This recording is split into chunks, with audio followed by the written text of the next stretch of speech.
This sculpture is hand-built with Nerikomi inlays.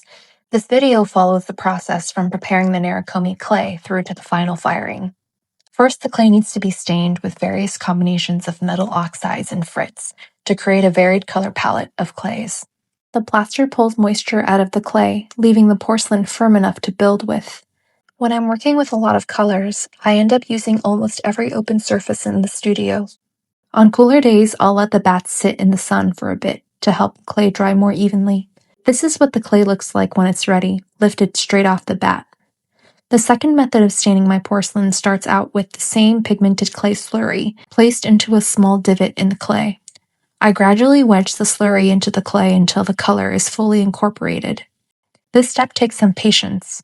It can require quite a bit of wedging before the color is evenly mixed throughout. Having all the colors prepared, I start assembling the pieces to create the Nerikomi pattern.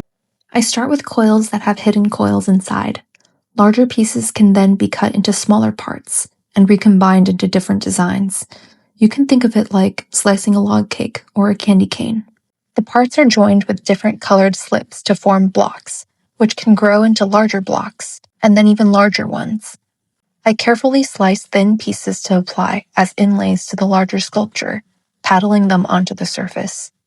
Unfired clay always looks softer in color, a much more subdued version of what it will become after firing.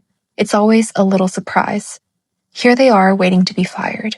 And here they are, fully fired, with the colors much more vibrant and saturated.